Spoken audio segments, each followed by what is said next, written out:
कि इस सुंदर सुबह के लिए पापा, दोपहरी के इस पहले पहर के लिए हम आपके बड़े आभारी हैं पिता परमेश्वर। इस सारी स्तुति और आराधना को हम आपके आगे रखते हैं पिता। आप इसको ग्रहण कीजिए परमेश्वर। और जब आप अपने वचन से हमसे बातचीत करते हैं पिता, तो परमेश्वर पवित्र आत्मा सारा नियंत्रण और अधिकार मैं आपके हाथों में सौंपता हूं। बोलने वाला मैं नहीं बल्कि परमेश्वर पवित्र आत्मा आप होने पाए। परमेश्वर पवित्र आत्मा, मैं सब कुछ आपके अधीनता में और आपके नियंत्रण में रखता हूं पिता। और सिर्फ आपको महिमा मिले और आराधना हो, आपकी स्तुति और आपकी बढ़ाई हो मेरे परमेश्वर। सब कुछ मेरे जीवन के उद्धार करता यीशु क्रिस्त के नाम से मांगता हूं, आमीन। Hallelujah. Thank you Jesus, thank you Lord. Hallelujah.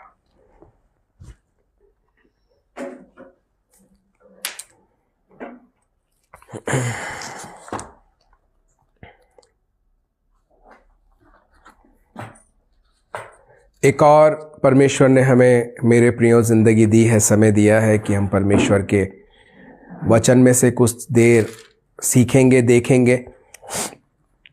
परमेश्वर का धन्यवाद हो कि उसने एक और सुबह हमें दिखाई और ये समय दिया कि हम परमेश्वर की स्तुति आराधना कर पाए और उसके वचन में से अब हम लोग सीखेंगे। आज का जो हमारा सब्जेक्ट है वो सब्जेक्ट है कि परमेश्वर का भय मानना। क्या करना? परमेश्वर का भय मानना और परमेश्वर के भय मानने के द्वारा आशीषों का आना। आमीन। तो परमेश्वर का भय मानना और परमेश्वर के भय मानने के द्वारा आशीषों का आना, आज हमारा ये टॉपिक है। तो हम लोग थोड़ी देर परमेश्वर के वचन में से देखेंगे, सीखेंगे कि कैसे हम लोग परमेश्वर का भय मानेंगे और कैसे ये काम होगा। भजन संहिता 128 भजन संहिता 128 और उसके पहले पद को हम लोग देखेंगे। भजन संहिता 128 उसका पहला पद, यहां लिखा है, क्या ही धन्य है हर एक जो यहोवा का भय मानता है और उसके मार्गों पर चलता है। हर एक जना, हर एक व्यक्ति जो परमेश्वर का भय मानता हो और उसके मार्गों पर चलता हो, तभी उसको वो सारी आशीषें मिल पाएंगी, है ना। अब यहां पर एक बात आती है कि परमेश्वर का भय मानना क्या है ना। परमेश्वर का भय मानना यानी ऐसे कोई डर के बैठ जाओ और कोई या परमेश्वर हमें डरा रहा है तो हम बैठ गए डर के, नहीं मैं अब डर के कुछ भी नहीं बोलूँगा, मैं झूठ नहीं बोलूँगा, मैं पाप नहीं करूँगा। यहाँ पर वो ज़बरदस्ती का डर के लिए नहीं बता रहा है कि जो ज़बरदस्ती का डर जो संसार में लोग बाग डराते हैं उस तरीके का डर नहीं है। ये परमेश्वर का फ्री विल है। क्या है? स्वतंत्र इच्छा है ये कि अगर हम परमेश्वर के नियम कायदों के अनुसार जीवन जिएंगे तो हम भले चंगे रहेंगे, आशीष पाएंगे, परमेश्वर की सुरक्षा हमारे लिए होगी। अगर हम परमेश्वर के वचन के अनुसार जीवन नहीं जिएंगे तो फिर दंड, श्राप और पाप जो इस संसार में ऑलरेडी है वो हमारे ऊपर हो जाएगा। यहां पर परमेश्वर किसी के संग में कोई बदतमीजी नहीं कर रहे हैं या कोई डरा रहे धमकारे नहीं है। परमेश्वर ने ये 66 पुस्तकों का एक विधान दिया है और इस विधान का नाम है बाइबल। और अगर मैं इस बाइबल के नियमों को फॉलो करूंगा तो ये परमेश्वर का लिखित विधान है, नियम है, एक डिसिप्लिन है कि इसके करने के द्वारा मेरे जीवन में, इसको मानने के द्वारा मेरे जीवन में आशीष आएंगी। हालेलुया। तो परमेश्वर का वचन आज मेरे प्रियो हमें सिखा रहा है कि परमेश्वर का भय मानने के द्वारा हमारे जीवन में क्या आएंगी? आशीष आएंगे। मगर ये कैसे होगा? ये होगा परमेश्वर के वचन के सुनने के द्वारा, और वचन के सुनने के द्वारा जब हम लोग करने लग जाते हैं, उसके द्वारा हमारे जीवन, हमारे परिवार और हमारे घरों में क्या आएगी? आशीष आएंगी। हालेलुया। तो जब मैं परमेश्वर का वचन सुन रहा हूं, यानी देख भी रहा हूं और सुन भी रहा हूं, तो मुझे ध्यान धर के इसको सुनने की जरूरत है और इसको सुनने और इसके द्वारा करने के द्वारा मेरे जीवन में क्या आएंगी? आशीष आएंगे।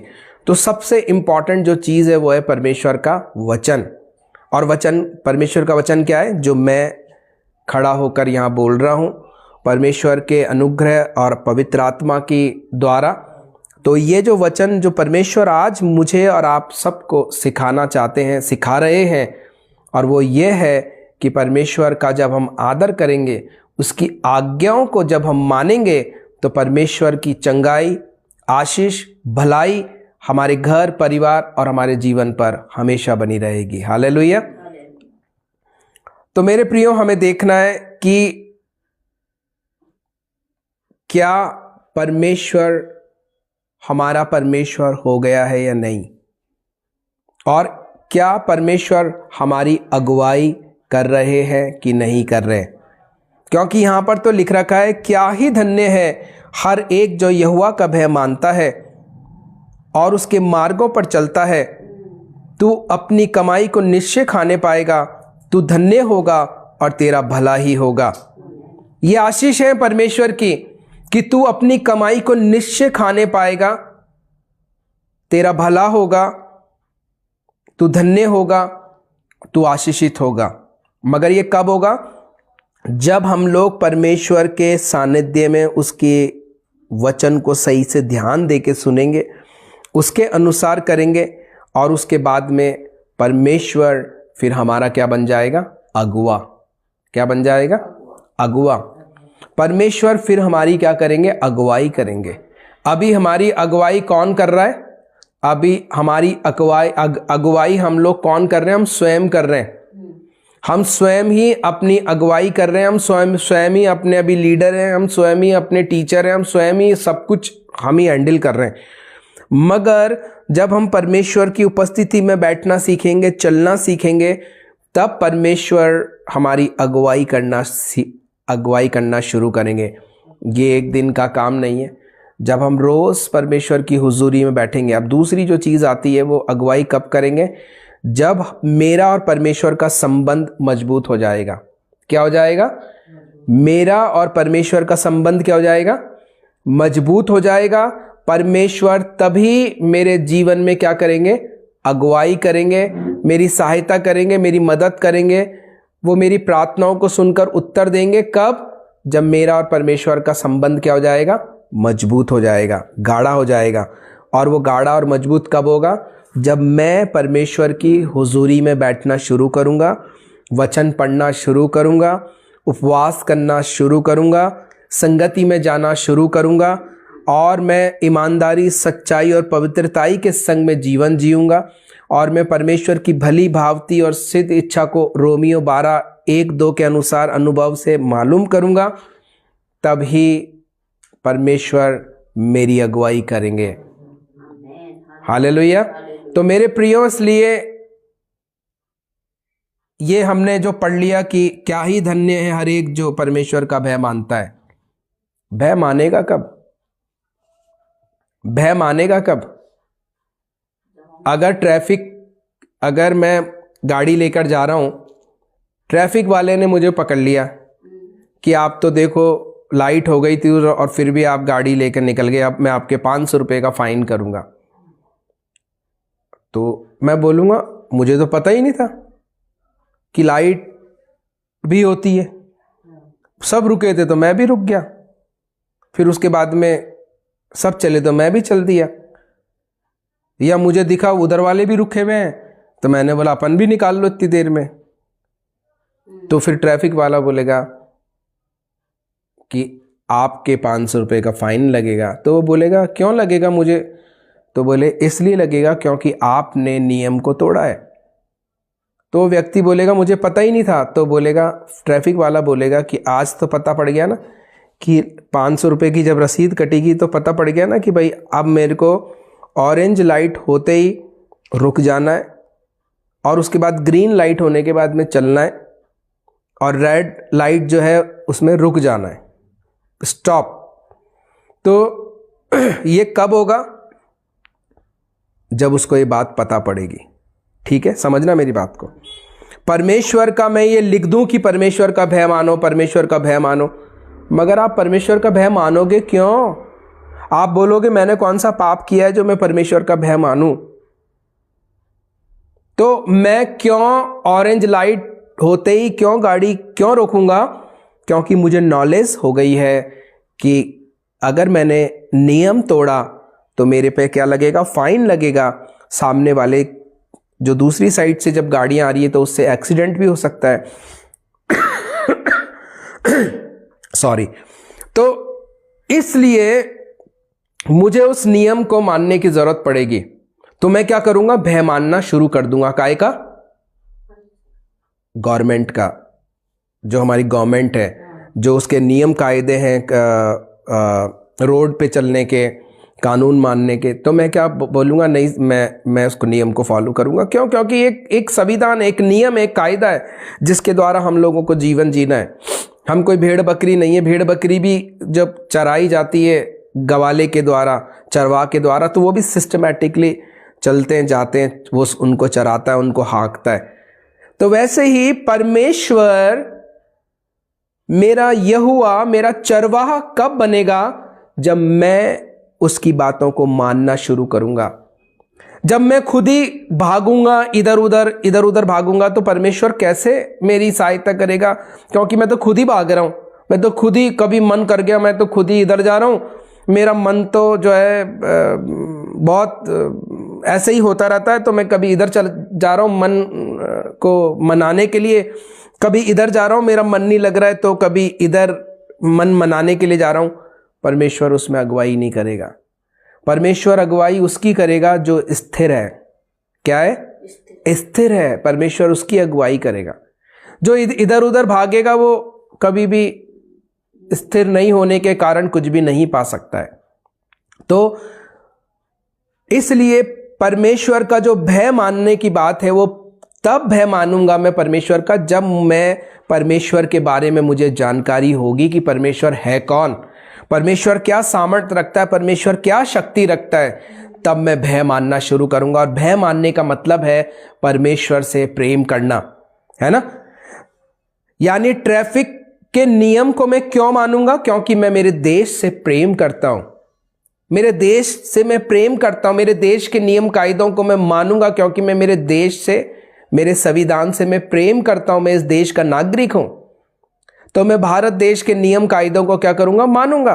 क्योंकि मेरे देश, मेरा देश की मिट्टी, मेरा देश, उसकी आबो हवा, मेरे देश का नियम कायदा क्यों मानूंगा? क्योंकि इससे मेरे देश का नाम ऊंचा होता है। अगर मैं मेरे देश के नियम कायदे को नहीं मानूंगा, कोई मेरी फोटो खींच लेगा कुछ गलत करते हुए, वो फोटो सोशल मीडिया पे जाएगी और बाहर के दुनिया के सारे लोग देखेंगे और क्या बोलेंगे? देखो ये भारत का क्या है, नागरिक है, और देखो भारत में तो ऐसे ऐसे काम होते हैं, भारत में जो है मैनेजमेंट नहीं है। ये किसके कारण होगा? मेरे अनमैनेज होने के कारण, मेरे गलत करने के द्वारा। तो मैं क्यों अपने देश का, अपने परमेश्वर का नाम गलत कर खराब करूंगा? और ये क्यों होगा? तो मैं अपने देश का, ट्रैफिक का रूल का, पुलिस का, मैं क्यों उनसे डरूंगा? इसलिए नहीं कि मैं कोई क्राइम कर रहा हूं, इसलिए क्योंकि परमेश्वर ने उनको एक अधिकार दिया है जिसके द्वारा हम लोगों को उनकी अधीनता में रहने की जरूरत है। हालेलुया। तो मैं मेरे देश से क्या करूंगा? प्रेम करूंगा और सहयोग करूंगा मेरे देश को अच्छा होने के लिए। वैसे ही मैं परमेश्वर से क्यों भय खाऊंगा? क्योंकि मैं मेरे परमेश्वर से प्रेम करता हूं। हालेलुया। क्योंकि उसने मुझसे पहले प्रेम किया प्रभु यीशु के द्वारा। जब मैं पाप में ही था, जब मैं बीमारी में ही था, जब मेरे पूर्वजों के श्राप और पाप मेरे ऊपर थे, जो मेरा पीछा कर रहे थे, वो बातें जो मुझे मारना चाह रही थी, वो बातों को प्रभु यीशु मसीह को भेजकर इस संसार में परमेश्वर ने, जो मेरे ऊपर जो पाप और श्राप का जो दंड था, वो सारा का सारा श्राप और पाप का दंड मुझे हटाकर प्रभु यीशु के कांधों पर रख दिया। किसने? परमेश्वर पिता ने। और मुझे उस पाप के और श्राप के, उस महामारी बीमारी के बंधन से अलग हटाकर वो सारी दुर्बलता, निर्बलता, अंधकार, सब कुछ, मेरे पाप और श्राप सब कुछ यीशु मसीह के ऊपर लाद दिए गए। और मेरे प्रियो, प्रभु यीशु, मात्र प्रभु यीशु के द्वारा जब उसने हमारे लिए अपने बदन पर, हमारी दुर्बलता, हमारी बीमारी के लिए अपने बदन पर कोड़े खाए हैं, तो उन कोड़े खाने के द्वारा हम लोग चंगे होते हैं। वो प्रभु यीशु मसीह ने जो अपना लहू बहाया है, उस प्रभु यीशु मसीह के लहू बहाने के द्वारा हमारे जो भी पाप और श्राप जो हम पर दंड था, वो यीशु मसीह के लहू बहाने के द्वारा वो दंड क्या हो गया? समाप्त हो गया है। हालेलुया। तो इसलिए कि प्रभु यीशु मसीह के द्वारा परमेश्वर ने हमसे पहले प्रेम किया, इसलिए अब हम भी उससे क्या कर रहे हैं? प्रेम कर रहे हैं। भय का मतलब वो भय नहीं है जो किसी पर जबरदस्ती से वो काम किया जाता है। वो फिर हृदय की सच्चाई से वो काम नहीं कर पाएगा। वो दबेल में काम करेगा, वो डर से काम करेगा, वो लालच से काम करेगा। मगर ये जो प्रेम है, ये अगापे प्रेम है। ये जो प्रेम है, ये प्रभु यीशु मसीह के द्वारा परमेश्वर तक हमारी पहुंच हो गई है। ये वाला प्रेम है। इसलिए परमेश्वर का वचन कहता है कि जो भी कोई मेरा भय मानेगा, मेरे वचन को मानेगा, मैं उसको आशीष दूंगा। हालेलुया। आप समझना, परमेश्वर का जो वचन मानेगा, जो आज्ञा को सुनेगा और उसके अनुसार करेगा, ऑटोमेटिकली वो आशीषों का भागीदार बनेगा परमेश्वर के द्वारा। देखो क्या लिख रखा है। आशीष क्या है? तू अपनी कमाई को निश्चय खाने पाएगा, तू धन्य होगा और तेरा भला होगा। ठीक है। दूसरा, तेरे घर के भीतर तेरी स्त्री फलवंत दाखलता सी होगी और तेरी मेज के चारों ओर तेरे बच्चे जैतून के पौधे से होंगे। समझ रहे हो आप? सिर्फ उस पुरुष ने, उस मनुष्य ने क्या किया? एक जने ने क्या किया? परमेश्वर का आदर करना शुरू करा, झूठ बोलना बंद किया, गंदी बात करना बंद कर दिया, गंदा मोबाइल में देखना बंद कर दिया, चोरी करना बंद कर दी, शराब पीना, गुटखा बीड़ी खाना बंद कर दिया, परमेश्वर के नियमों को और कायदों को मानना शुरू कर दिया, वचन को पढ़ना शुरू करा, उपवास करना शुरू करा, ईमानदारी, नेकी, सच्चाई शुरू कर दी। यही तो काम है। और कौन से काम है? कोई पत्थर थोड़ी ना उठाना है। बुराई करने वालों के संग में नहीं बैठना है। अब दारू पीने वालों के संग में संगति नहीं करनी, बल्कि उनको भी सुसमाचार सुनाना है कि वो भी छोड़ दे। जो पापी, जो दुष्ट लोग हैं, उनकी संगति नहीं करनी। किसी को लूटना मारना नहीं है, बल्कि उनके लिए प्रार्थना करनी है कि वो भी बदल जाए। तो ये क्या गलत काम है? यही तो परमेश्वर सिखा रहा है पूरी बाइबल में। वो यहां पर जाति धर्म को बदलने की बात ही नहीं कर रहा है। वो कह रहा है जो तू पाप करता था वो पाप करना छोड़ दे, झूठ मत बोल, क्योंकि अगर तू झूठ बोलेगा, अगर तू गलत करेगा, तो तू स्वयं पर दंड लेकर आएगा। तेरे घर पर श्राप आ जाएंगे, तू मर जाएगा, तुझ पे महामारी बीमारियां आ जाएंगी।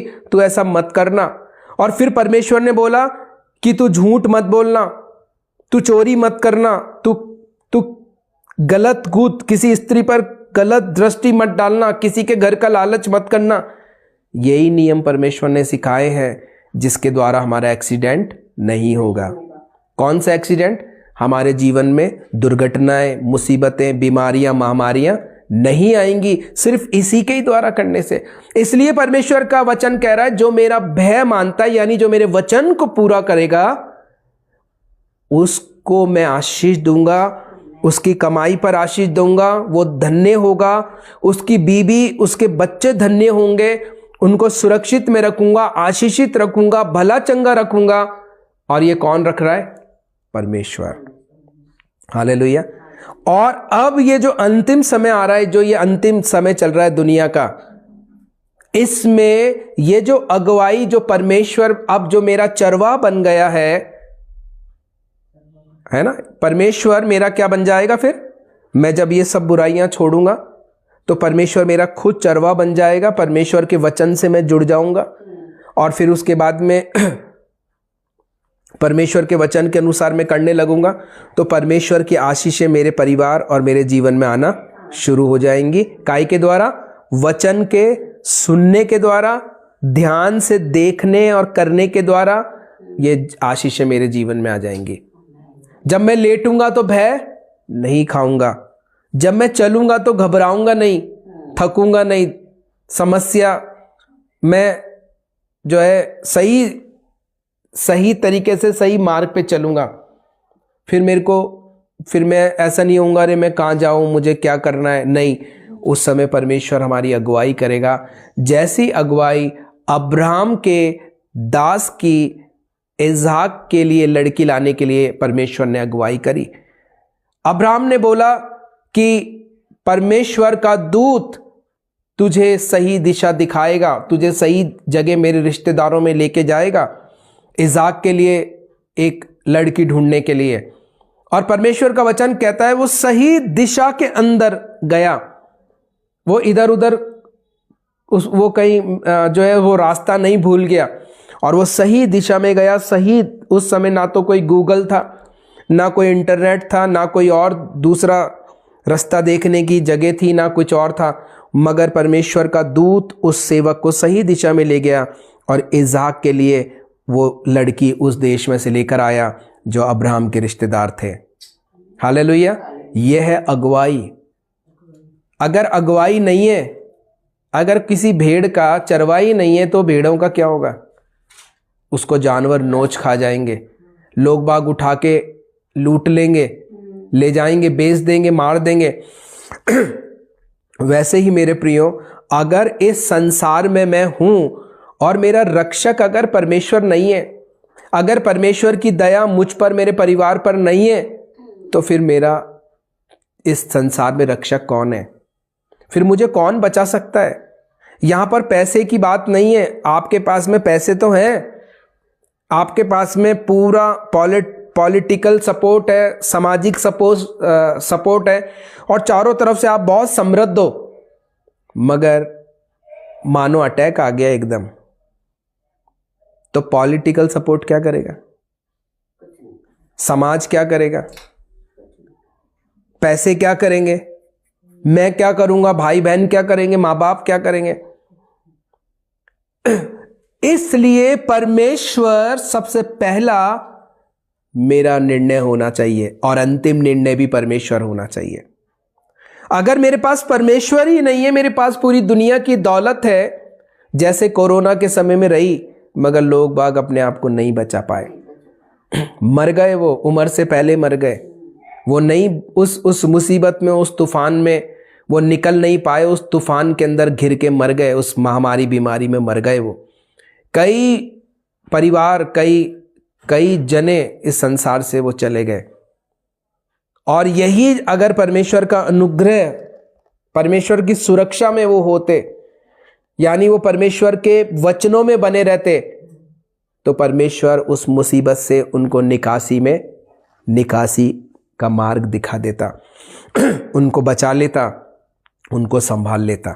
मगर कब होगा? जब मैं खुद परमेश्वर के सानिध्य में आऊंगा, परमेश्वर की नज़दीकी में आऊंगा, परमेश्वर की नज़दीकी में बैठूंगा, परमेश्वर मुझे तभी बचा पाएंगे। यहाँ पर ना तो कोई जाति है, ना कोई धर्म है, ना कोई धन है, ना कोई दौलत है, ना यहाँ पर और कुछ चीज़ है, सिर्फ परमेश्वर ही है जो मुझे बचाएगा। मुझे कोई जाति, मुझे धर्म, संप्रदाय, मुझे कोई पैसा, धन दौलत, मुझे कोई ताकत मुझे नहीं बचा सकती बीमारी से, महामारी से, मृत्यु से। वो सिर्फ मुझे बचा सकता है परमेश्वर। हालेलुया। तो इसलिए मेरे प्रियो, मेरे पास में क्या परमेश्वर है? क्या मेरे पास में सच्चाई है? क्या मेरे पास ईमानदारी है? क्या मेरे पास नेकी है? क्या मेरे पास इस अंतिम युग में मेरा चरवा परमेश्वर हुआ है, या मैं खुद ही अपनी चरवाई कर रहा हूं, या मैं खुद ही चल रहा हूं, मुझे जरूरत ही नहीं है किसी की? तो अगर जरूरत नहीं है तो आपको पता नहीं कौन से चौराहे पर, कौन से रास्ते पर आपके लिए मुसीबत मुंह फाड़े खड़ी हुई है, आपको पता नहीं है। अगर मैं घमंड करता हूं तो मेरा घमंड बहुत जल्दी मिट्टी में मिलाया जाने वाला है। अगर मुझे अपने आप पर गुरूर है तो मेरा गुरूर एक दिन मिट जाएगा, सब कुछ खत्म हो जाएगा। एजुकेशन, अगर मैं बहुत ज़्यादा, मेरे को एजुकेशन का, पैसों का, अलग अलग तरीके का घमंड है, वो घमंड भी खत्म हो जाएगा। मगर मेरे प्रियो, परमेश्वर के आगे कोई घमंड नहीं चलता, परमेश्वर के आगे चलती है दीनता और नम्रता। परमेश्वर से अगर कुछ पाना है तो दीन और नम्र बनकर हम उससे पा सकते हैं, क्योंकि वो स्वर्ग में है और हम लोग पृथ्वी पर हैं। हम भाप और भूसे के समान हैं, जो सूरज की किरणों से भाप उड़ जाती है, वो घास जल जाती है, हम उस घास के समान है जो बारिश के दिनों में उग जाती है और फिर पता ही नहीं है कहां चली गई। तो मेरे प्रियो, इसलिए बहुत जरूरी है परमेश्वर की अगुवाई में चलना। परमेश्वर का भय कब मानेंगे? जब हम उससे प्यार करने लगेंगे। जब हम उससे प्यार कब करेंगे? जब हमें उसके बारे में जानकारी होगी, और जब हम उसकी उपस्थिति में बैठना, चलना, सुनना, समझना शुरू करेंगे, तब हम उससे धीमे धीमे प्यार करना शुरू करेंगे, उसका आदर करना शुरू करेंगे, उसकी सामर्थ को समझना शुरू करेंगे कि उसकी सामर्थ क्या है, क्या वो परमेश्वर है, कितना सामर्थशाली वो परमेश्वर है जिसका नाम यहोवा है। और हम बात करते हैं ओ परमेश्वर परमेश्वर परमेश्वर, यीशु मसीह यीशु मसीह, उसके बारे में आगे कुछ पीछे कुछ जानते ही नहीं है। कैसे आप आदर करोगे? कैसे भय मानोगे? आपको वचन का ज्ञान नहीं है, वचन की कोई प्रैक्टिस नहीं है, कैसे आप परमेश्वर को महिमा दे पाओगे? कैसे आप अपने देश के ट्रैफिक को, नियमों को मानोगे? आपको ABCD नहीं आती ट्रैफिक की, कि बस लाइसेंस बनवा लिया गलत तरीके से जैसे बनता है एजेंटों के थ्रू, और फिर उसके बाद में ट्रैफिक नियमों को पता नहीं, और जिस दिन चालान कट जाएगा उस दिन सारे नियम पता पड़ जाएंगे हमें, कुछ तो पता पड़ जाएंगे और कुछ वैसे सीख लेंगे फिर। इसलिए ये बातें कब होंगी? जब हम परमेश्वर का आदर करेंगे, उससे प्रेम करेंगे, और प्रेम करने का मतलब यह है कि हमारा व्यवहार दूसरों के संग में अच्छा हो जाएगा, अपना चरित्र का अच्छा निर्माण हो जाएगा, परमेश्वर का भय मानेंगे, परमेश्वर लोगों से हम प्यार करेंगे, लोगों की मदद करेंगे, तब जाकर हम लोग इन बातों को, बहुत बातें हैं मेरे प्रियो जो हमें अभी मेरे लिए मुश्किल है ये सारी बातें इस समय शॉर्ट समय में समझाना। रोमियो के अंदर परमेश्वर का वचन कहता है, रोमियो 8:1 में, कि कोई भी दंड की आज्ञा अब हम पर नहीं है। क्या नहीं है? बोलो कोई भी, बोलो कोई भी दंड की आज्ञा हम पर नहीं है। यानी कोई भी बीमारी, कोई भी महामारी, कोई भी दंड, कोई भी श्राप, उसकी आज्ञा अब हम पर नहीं है। क्यों? यीशु मसीह पर विश्वास करने के द्वारा अब कोई भी दंड की आज्ञा हम पर नहीं है, क्योंकि हम अब शरीर के अनुसार नहीं बल्कि आत्मा के अनुसार चलते हैं। हालेलुया। तो अब हम लोग शारीरिक नहीं है जो शरीर की बातों पर मन लगाएं। हाय मुझे क्या हो गया, हाय मुझे तो शुगर हो गया, अब ये शुगर डॉक्टर ने बोला है गोली खाती रहनी पड़ेगी, हाय मुझे दिल में दर्द होता है, मैं क्या करूं, मैं क्या नहीं करूं, अब मुझे ऐसा हो गया वैसा, मतलब सारा ध्यान कहां पर? शरीर पर। और परमेश्वर का वचन कह रहा है कि अब आत्मा के चले चलो, क्योंकि अब पवित्र आत्मा इस अंतिम युग में मेरा अगुवा बन चुका है। हालेलुया। तो अब यहोवा जो मेरा चरवाहा है, वो पवित्र आत्मा मेरा अगुवा बन गया है, और पवित्र आत्मा की अगुवाई में अब मुझे चलने की जरूरत है। परमेश्वर पवित्र आत्मा की अगुवाई में चलने की जरूरत है। मगर वो परमेश्वर पवित्र आत्मा की अगुवाई में मैं कब चलूंगा? जब मैं वचन पढ़ूंगा, प्रार्थना का मेरा लगातार नियम होगा, मैं हफ्ते में एक बार उपवास रखूंगा, मैं लगातार संगति में जाऊंगा, जो परमेश्वर के नियम और कायदे में उनको मानूंगा, लोगों के संग भलाई करूंगा, चीट नहीं करूंगा, उनके संग में गलत नहीं करूंगा, गलत व्यवहार अपने प्रति दूसरों के प्रति जब मैं नहीं करूंगा, तो मैं फिर पवित्र आत्मा के सानिध्य में बढ़ता चला जाऊंगा, वचन पढ़ने के द्वारा, सुसमाचार करने के द्वारा, ये सब कुछ बातों को करने के द्वारा। और पवित्र आत्मा फिर क्या हो जाएगा? मेरा अगुवा होगा, और पवित्र आत्मा मेरी उंगली पकड़ के मेरी क्या करेगा? अगुवाई करेगा। फिर मैं सीधे मार्ग में चलूंगा। जब मैं लेटूंगा तो भय नहीं खाऊंगा, मुझे सुख की मीठी नींद आएगी। मैं भला चंगा रहूँगा, मेरी हड्डियाँ हष्ट-पुष्ट रहेंगी और मुझे किसी भी चीज़ की समस्या नहीं होगी। तो मेरे प्रियो, हमें इस अंतिम युग में पवित्र आत्मा को अपना अगुवा बनाते हुए, पवित्र आत्मा के सानिध्य में चलते हुए, यीशु मसीह पे विश्वास करने के द्वारा, उसके अनुसार उसके वचन में बने रहने के द्वारा, करने के द्वारा मैं उस पवित्र आत्मा में क्या करूँगा? चलता रहूँगा। गलातियों 5:16 में लिखा है, पवित्र आत्मा में चलो और तुम शरीर की अभिलाषाओं को पूरा ना करोगे। सॉरी। कि पवित्र आत्मा की अगुवाई में जब हम लोग चलेंगे लगातार, तो हम शरीर की किसी भी अभिलाषा को पूरी नहीं कर पाएंगे। तो हमें पवित्र आत्मा की अगुवाई में चलने की जरूरत है कि हम शरीर की कोई भी अभिलाषा पूरी ना करें, क्योंकि जब हम इस शरीर की अभिलाषा पूरी करेंगे तो हम लोग क्या करेंगे? परमेश्वर का विरोध, बैर करेंगे परमेश्वर से, पाप करेंगे हम। क्योंकि मानो मुझे चोरी करने की आदत है, मगर मैं वचन भी सुन रहा हूँ और फिर वचन सुन के मान भी रहा हूँ, मगर फिर भी मेरे को लग रहा है यार ये कुछ चीज़ पड़ी हुई है, मोबाइल पड़ा हुआ है, ये उठा लो, बहुत महंगा मोबाइल है, और मेरी लालच, मेरी निगाह उस पर पड़ी और मेरे अंदर लालच आ गया और मैंने क्या करा?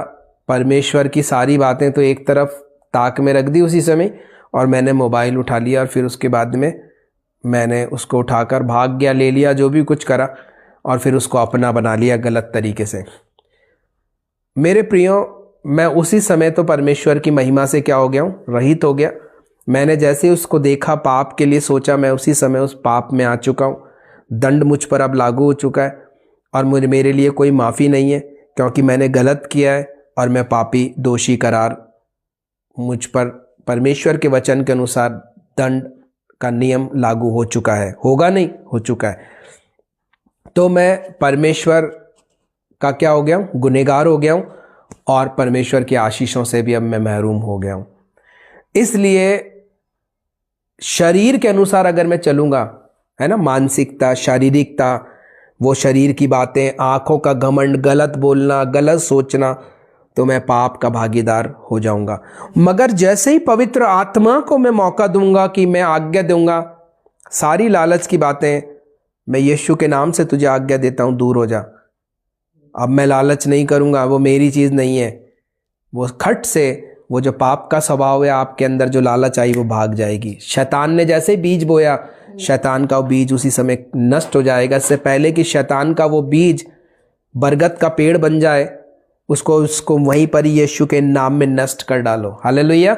तो मैं जैसे ही यीशु के नाम में नष्ट करूंगा, मुझे पता पड़ेगा, मुझे जब ये पता होगा कि यीशु के नाम में सामर्थ्य है, कुदरत है, छुटकारा है, और यीशु के नाम में जैसे मैं आज्ञा दूंगा, वो पाप का अंश उसी समय समाप्त हो जाएगा। यानी जो मेरे अंदर, जो इस संसार की जो बुराई, मेरे बचपन में जैसे ही बच्चा पैदा हुआ, संसार की बुराई समेत वो बच्चा क्या होता है? पैदा होता है। कोई भी हो, किसी का बच्चा हो चाहे से वो, और फिर उसके बाद के अंदर वो पाप का अंश धीमे धीमे मेरे अंदर से क्या हो जाएगा? जाता रहेगा, और मैं परमेश्वर के वचन के अनुसार नया होता चला जाऊंगा। पवित्र आत्मा के काम मुझ में ज़्यादा बढ़ते चले जाएंगे और मैं आत्मा के चलाए फिर क्या हो जाऊंगा? चलने लगूँ। फिर मेरे लिए वो मोबाइल, पैसा कोई भी मायने नहीं रखेगा, मैं सीधा चलूँगा।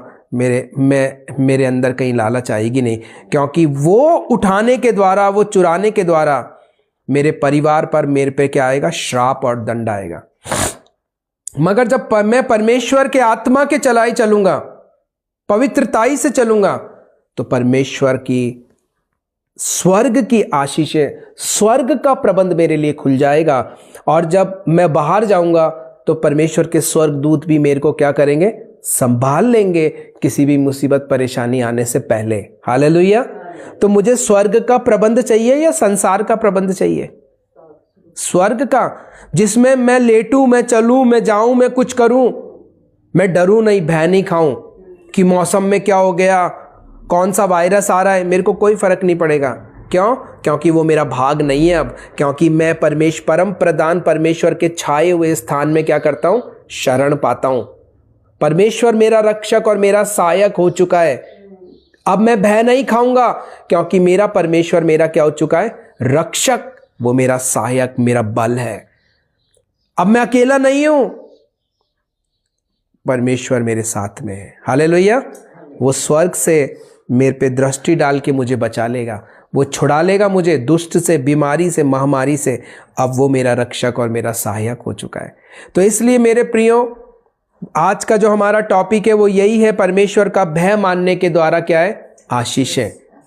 मगर वो भय मानना वो डर जबरदस्ती का भय नहीं, जानकारी रखनी है, उससे प्रेम करना है, परमेश्वर का आदर करना है, उसके नियमों को मानना है, तो हम लोग ऑटोमेटिकली उसके उस भय में, अधीनता में आ जाएंगे।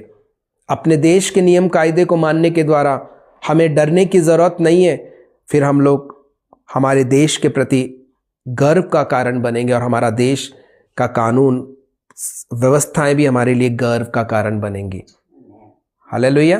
तो इसलिए मुझे ध्यान रखना है कि मेरी वैल्यू क्या है, मैं कौन हूं परमेश्वर के राज्य में, मेरे कर्तव्य क्या हैं और मुझे किस तरीके से अपने जीवन को चलाने की जरूरत है। रोमियो 8:14 यहां लिखा है, इसलिए कि जितने लोग परमेश्वर के आत्मा के चलाए चलते हैं वे ही परमेश्वर के पुत्र हैं। हालेलुया। यानी जितने भी लोग परमेश्वर की आत्मा के चलाए चलते हैं, यानी परमेश्वर की अगुवाई में चलते हैं, वो ही परमेश्वर के बेटा बेटी हैं। जो परमेश्वर की अगुवाई में नहीं चलता है, जो परमेश्वर की अगुवाई में नहीं चलता है, वो परमेश्वर का बेटा बेटी नहीं है। तो इसलिए मेरे प्रियो, हमें समझना है, हमें सोचना है कि हम परमेश्वर की क्या करें? अगुवाई में चलें, परमेश्वर के वचनों को सुने, परमेश्वर के वचनों को माने, परमेश्वर के वचनों को फॉलो करें, उनके अनुसार चलें, तो हम लोग सारे बुराई और पाप से क्या हो जाएंगे? ऑटोमेटिकली बच जाएंगे और परमेश्वर की आशीषों के क्या हो जाएंगे? हम लोग भागीदार हो जाएंगे। और परमेश्वर की आशीषें मुझ पर, मेरे परिवार पर, मेरे कुटुंब, मेरे घराने पर आना शुरू हो जाएंगी और हम परमेश्वर के धाम में सर्वदा क्या करेंगे? वास करेंगे, सुख और चैन के साथ में।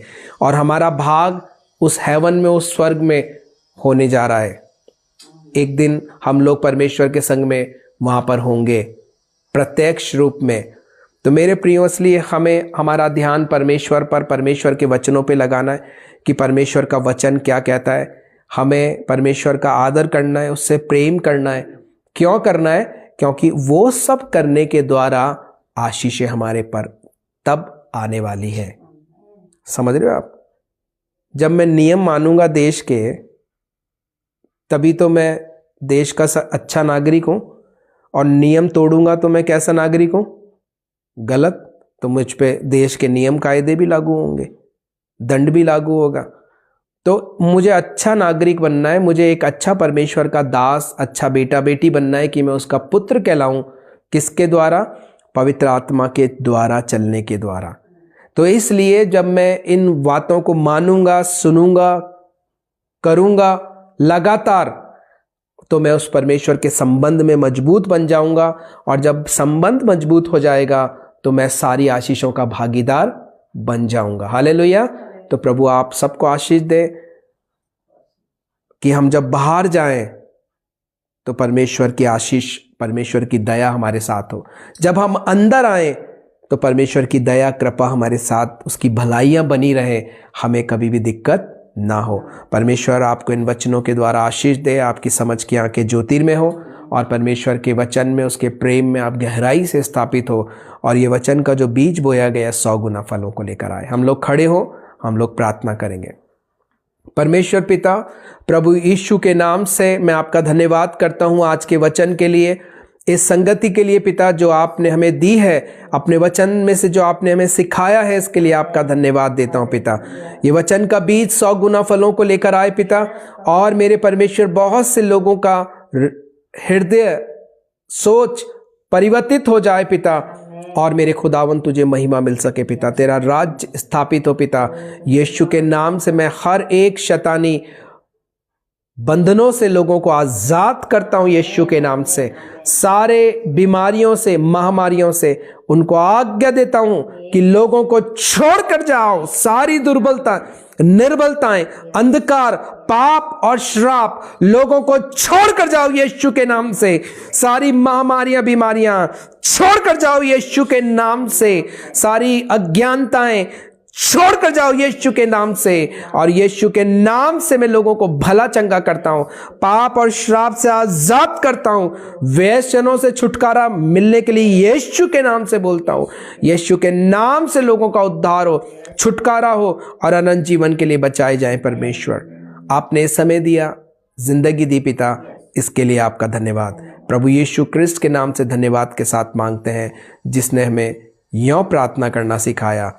आए हमारे बाप, तू जो आसमान पर है, तेरा नाम पाक माना जाए, तेरी बादशाहत आए, तेरी मर्जी जैसे आसमान पे पूरी होती है ज़मीन पर भी पूरी हो। हमारे रोज़ की रोटी आज हमें बख्श दीजिए। जिस तरह हम अपने कसूरों को माफ़ करते हैं, तू भी हमारे कसूरों को माफ़ कर। हमें आजमाइश में ना पड़ने देना, बल्कि बुराई से बचाना, क्योंकि बादशाहत, कुदरत और जलाल हमेशा तेरी है।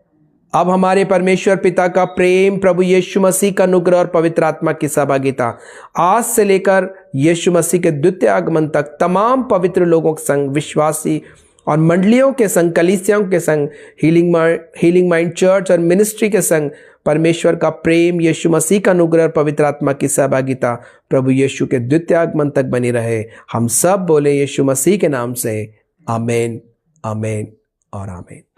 प्रभु आप सबको आशीष दे। इन वचनों को सुनने के द्वारा और इसके अनुसार करने के द्वारा आप परमेश्वर के मन के मुताबिक बने, कि उसके आशीषों के भागीदार भी हो। जय मसीह की।